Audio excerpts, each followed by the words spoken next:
Mulan. Aliligo tayo. Lalabas tayo. Maliligo tayo.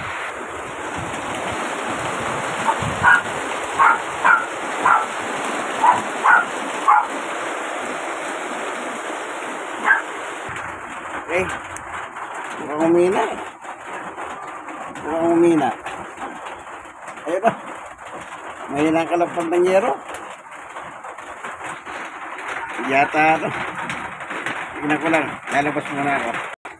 Gusto ko sanang maligo pero maligo na lang ako sa gripo. Pag nasa ulan, wala na eh. Kita nyo, may nanikalampag sa yero. Nag-warm up lang ng konti, wala na. Sige. Wala na. Na napantilawan. Oh, may nanikalampag ng yero. Diretso na nawala po. Hindi na natuloy ang ulan na. Wala namang problema, maliligo na lang ako. Total, nakapag-igib na ako ng konting tubig sa itaas namin. Ito, pinuwisan na ako. So, maligo na lang ako. Total, kahit mahina ang gripo. Mahina talaga yung gripo. Tulo yan.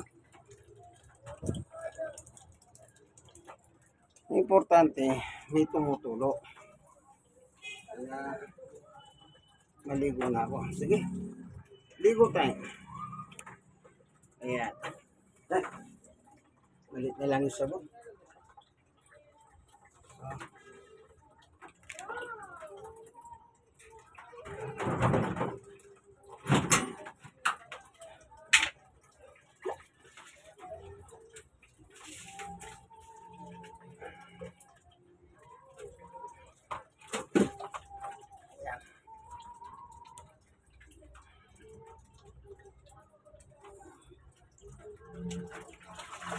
Hindi natuloy. Kaya ganito na lang.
Tuloy na wala. Sige po, hanggang dito na lamang ang video natin ha. At least nakaligo na rin tuloy ako sa gripo. Kanya lang may hinanga lang ano. Eh di bali, kaysa naman sa walang tumutulo. Pero lang kung maligo, simple lang ano. Kahit maliit yung sabon, pinagkakasal. Lahat ng katawan kumasabon man lang. At mabanlawan, okay na ako. At least, kung biglang lumakas kanina, ba't talaga namang maliligo ako pa. Sabi nga nung kapitbahay ko, oy, baka magkasakit ka. Hindi niya alam, kada umuulan, para ako lumalakas pag naliligo ko sa ulan. Eh bakit? Bigay ng Diyos yan eh. Diba, kasabihan nga nung araw, pag umuran, yung unang ulan, sa Mayo, saurin mo, inumin mo, gamot to. Sabi ng mga matatanda, gamot yan. Kaya yung iba nun, nag-ipon sila, magsasabot sila ng batya, para hindi marami, hindi na pinadadala sa bubong. O yan, nakakaipon sila, isang ganito.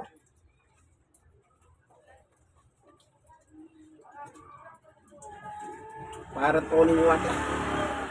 Tatabi nila, pag meron sila nararamdaman, pinangiinom nila, gumagaling naman sila. Anong imala? Kaya nga po nauso yan. Na yan ay gamot yung unang ulan ng Mayo. Ganun po ang mga tradisyon ng mga matatanda sa probinsya. Sige, hanggang dito at least meron kayo natutunan ha. So hanggang dito na lang ang ating video. Hindi man matutuloy. At least kahit paano, nakaligo naman po ako. At least maga ako naligo ngayon kasi dati gabi, minsan alas 11 ng gabi, alas 12 naliligo ko para makatulog ako masarap. Sige, ito po yung kaibigan, Jesus Brother Manny Bautista. God bless us all, ano? Nawadat na kayo ng video nito nasa maayos na kalagayan. Like, share na share. I-share nyo po sa iba. Then, i-share nyo po sa iba. Ito yung mga nasira. God bless us all po. Bye-bye. Brother Manny Bautista po. Kanyang kaibigan, Jesus. God is good all the time.